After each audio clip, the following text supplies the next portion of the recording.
IUPAC red case तो आपको याद होगा, उसमें आज ममता बनर्जी को जोर का झटका लगा क्योंकि आज आईपैक रेड केस में सुप्रीम कोर्ट का आदेश आया है। केंद्रीय एजेंसियों को चुनावी कार्यक्रम में दखल का अधिकार नहीं और पुलिस को भी फटकार लगाई गई है।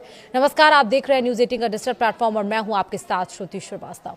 कोलकाता में आईपैक के खिलाफ हुई ईडी रेड से उठे विवाद में आज यानी कि 15 जनवरी को सुप्रीम कोर्ट में सुनवाई हुई। ईडी की याचिका पर सुनवाई कर रहे सुप्रीम कोर्ट ने अपने आदेश में दोनों ही पक्षों को आईना दिखाया है। कोर्ट ने कहा है कि केंद्रीय एजेंसियों को किसी भी पार्टी के चुनाव कार्यक्रम में दखल देने का अधिकार नहीं है, लेकिन वो अवैध गतिविधियों पर एक्शन ले सकती है, जबकि केंद्रीय एजेंसियों की जांच में राज्य सरकार या पुलिस के हस्तक्षेप पर भी कोर्ट ने कड़ा रुख अपनाया है। सुप्रीम कोर्ट ने स्पष्ट कहा है कि एक राज्य की एजेंसी या पुलिस को इस तरह की गतिविधि करने की छूट नहीं दी जा सकती है।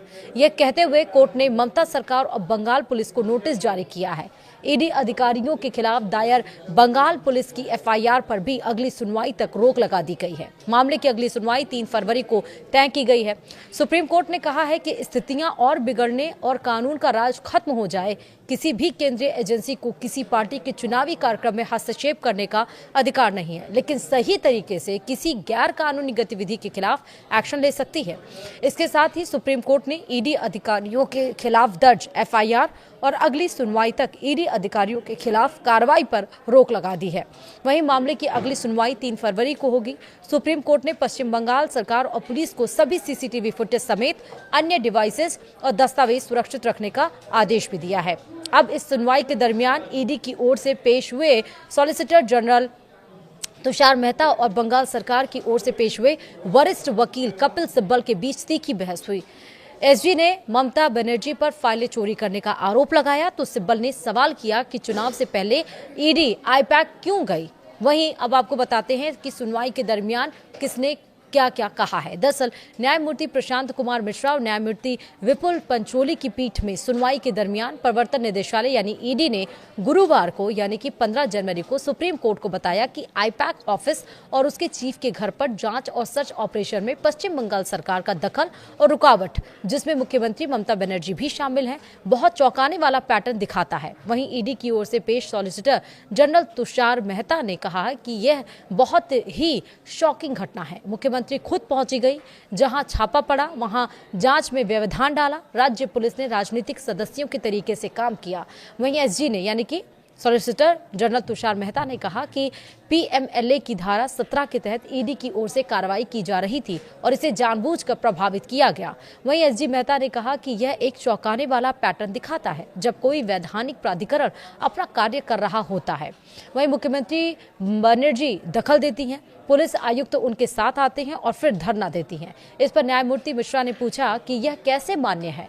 इस पर एसजी ने कहा कि ईडी की शिकायत है, एक पीड़ित और 1-2 अधिकारियों की भी है। ऐसे उदाहरण भी हैं जहां संयुक्त निदेशक के घर का घेराव किया गया, लोगों ने घबराकर फोन किए। एसजी ने कहा कि ईडी के अधिकारियों ने स्थानीय पुलिस को सूचना दी और पीएमएलए की धारा 17 के तहत आईपीएसी और फिर सभी पुलिस अधिकारियों की जांच करने का आदेश दिया गया।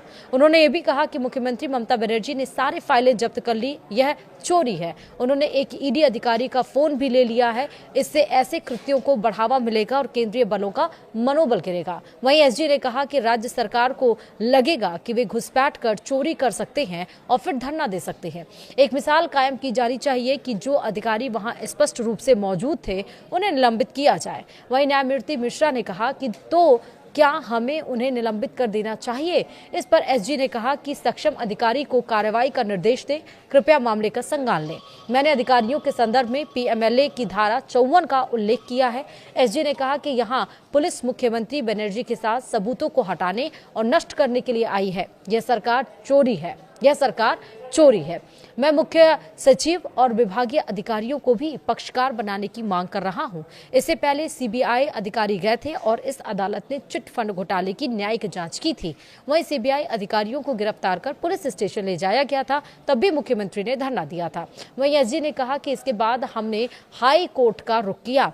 अब देखिए क्या होता है जब भीड़ तंत्र लोकतंत्र पर हावी हो जाता है। देखिए हाई कोर्ट की जज ने अपने आदेश में क्या टिप्पणी की है। इसमें बड़ी संख्या में वकीलों के इकट्ठा होकर हंगामा करने का जिक्र है। उन्होंने ये भी कहा कि अदालत का माहौल सुनवाई के लिए अनुकूल नहीं था। एसजी ने कहा कि इसके लिए बाकायदा मैसेज किया गया था। इसमें कहा गया कि कोर्ट को जंतर मंतर में तब्दील कर दो, यानी भारी भीड़ लाओ। वहीं एसजी ने कहा कि मैं वहां था। मैं आपको बताता हूं कि इस पर वरिष्ठ अधिवक्ता कपिल सिब्बल ने कहा कि मैं भी वहां था। न्यायमूर्ति मिश्रा ने बीच में बोलते हुए कहा कि कम से कम यहाँ हंगामा मत कीजिए। एसजी ने कहा कि मैंने वहां के विधि विभाग की व्हाट्सएप चैट रिकॉर्ड कर रखी है। ये सभी पार्टी के कानूनी प्रकोष्ठ के निर्देश पर की गई थी, इसलिए यह निर्दोषता नहीं थी, यह जानबूझकर किया गया था। संदेश में लिखा है कि आज गेट नंबर पर सभा है। इस पर न्यायमूर्ति मिश्रा ने पूछा कि क्या वह जंतर मंतर था। एसजी ने कहा कि हाँ,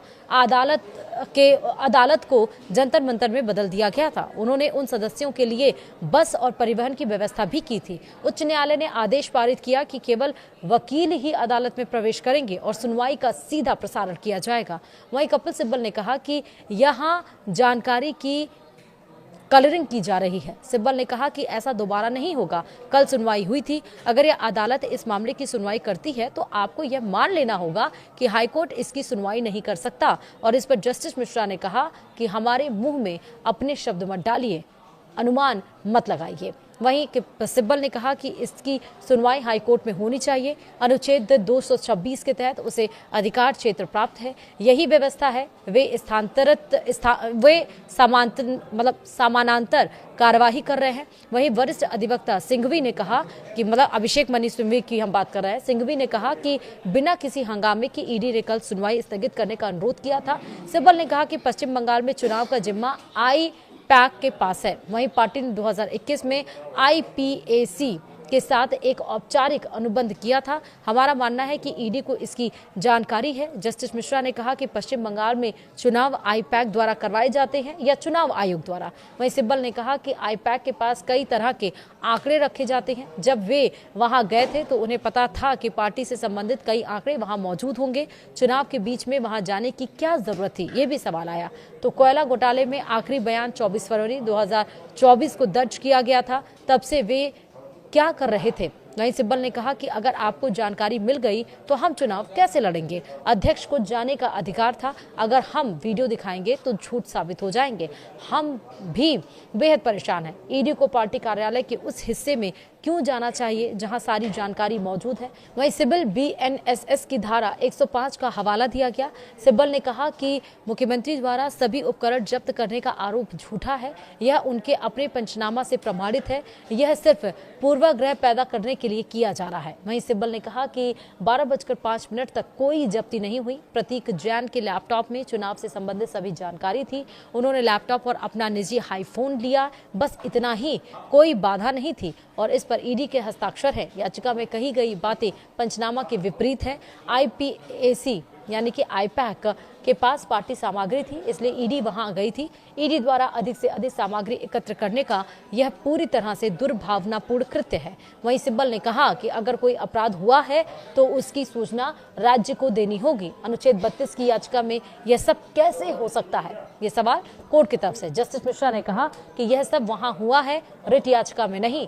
सिब्बल ने कहा कि वे रिट याचिका में जांच की मांग नहीं कर सकते, उन्हें राज्य से जांच करने के लिए कहना होगा। हाईकोर्ट को इस मामले की सुनवाई क्यों नहीं करनी चाहिए, यह इस मामले की सुनवाई करने में असमर्थ नहीं है। वहीं एसजी ने कहा कि अन्य जगह पर इस मुद्दे पर सार्वजनिक बहस किए जा रहे हैं।